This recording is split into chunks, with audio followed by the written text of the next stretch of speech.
Welcome back, everybody, to 31 2000s horror movies for Halloween, where I'm counting down my favorite horror movies from the year 2000 to 2009. At the number 18 spot, we're going back to Asia, and we're looking at a Hong Kong horror movie. This is a very underrated horror movie. I think it's a lot better than people give it credit for. Very good movie, very creepy, psychological horror film. And at number 18, we're looking at Abnormal Beauty.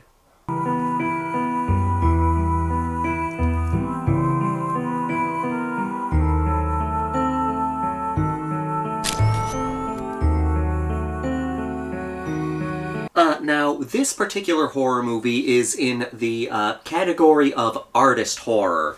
These are horror movies that either follow an artist or they dive into the art world and deal with the horrors of the art world.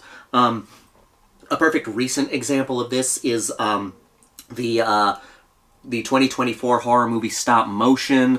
There's also the horror movie The Devil's Candy. House of Wax can be considered an artist horror movie. So that's what we're dealing with here, and I'm fascinated by artist horror movies, because, you know, diving into creativity and obsessing over work can take a psychological toll on people. That's why I find artist horror kind of fascinating.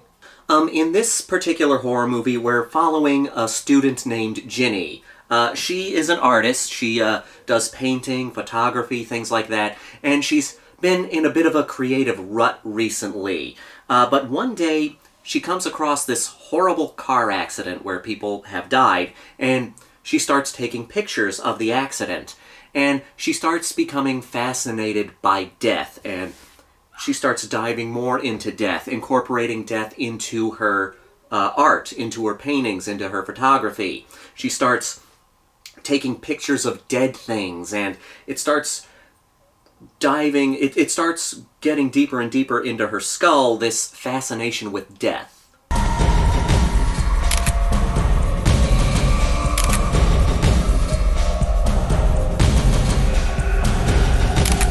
And she's trying to recapture that sort of, I guess, thrill, you could say, that creative thrill that she got when she saw the car crash. And she becomes more and more worried that she might start dealing with violent tendencies and start getting violent because of this new fascination with death and taking pictures of death and, you know, using death in her art.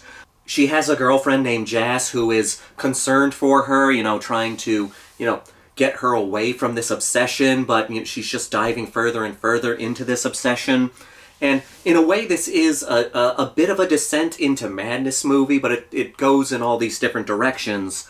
And this is a minor spoiler, but it's not giving too much away. As the movie goes on and as she's dealing with this obsession, she gets a tape in the mail and finds out that it's a snuff film filmed by somebody who has learned that she has gained this obsession with death.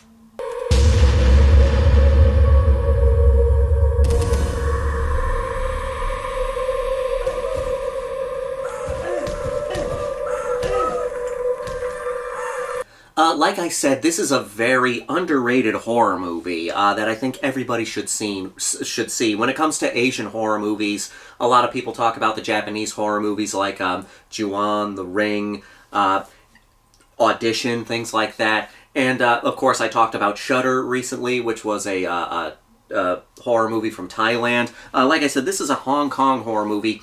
And it's really, really good. It's a very interesting story. I love descent into madness movies because, for me, there's nothing more suspenseful and, you know, there's nothing that grows tension more than seeing someone start to lose it. The thought of losing your mind is a terrifying thing. And, you know, dealing with your own psyche and dealing with our own heads can be a frightening situation. That's why I love descent into madness movies. And like I said, I've been fascinated by artist horror movies, you know, dealing with horror in the art world, because there's many different directions you can go with this. You can go in a Descent into Madness movie. You can go into a movie where someone is using death in their art, like in House of Wax and things like that. So yeah, I enjoy this mix of a Descent into Madness movie with an artist horror movie.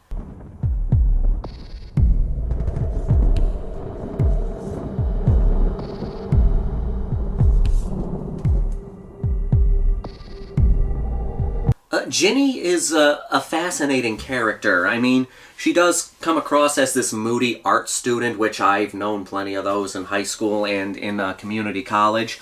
But she is a fascinating character, and it's because of her fascination with death.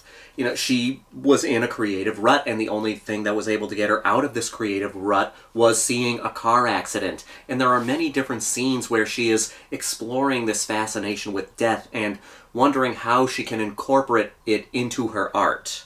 She starts befriending this guy who has a bit of a crush on her, but she doesn't reciprocate that crush because she's a lesbian. She has a girlfriend, so there is an interesting dynamic there, you know. And she does kind of lean into it a little bit, but she uses it more as a means to an end to try and see if there are ways that she can explore this death fascination even more.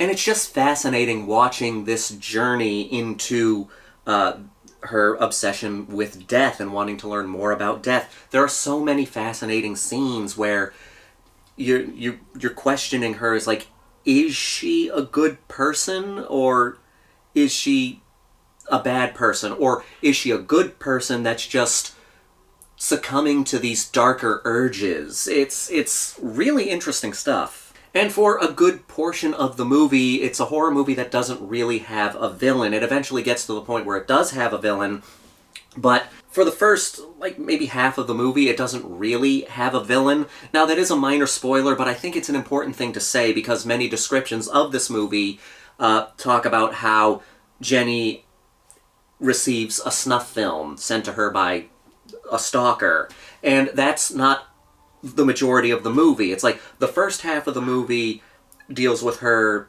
descent into this fascination with death, and then the second half of the movie is dealing with her finding this snuff film. And even though that is a spoiler, I think that's an important thing to mention, because people going into this movie might be disappointed that the snuff film and the murder stuff doesn't happen right away. So it's important to understand that going into the movie.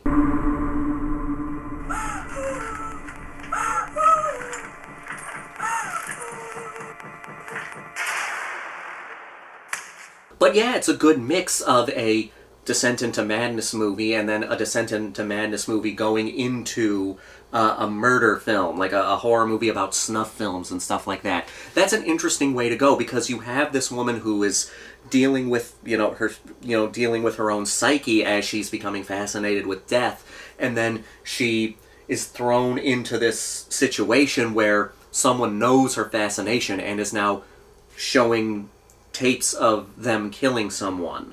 So it's a really interesting way to go, and really interesting kind of spin on the Descent into Madness kind of movie.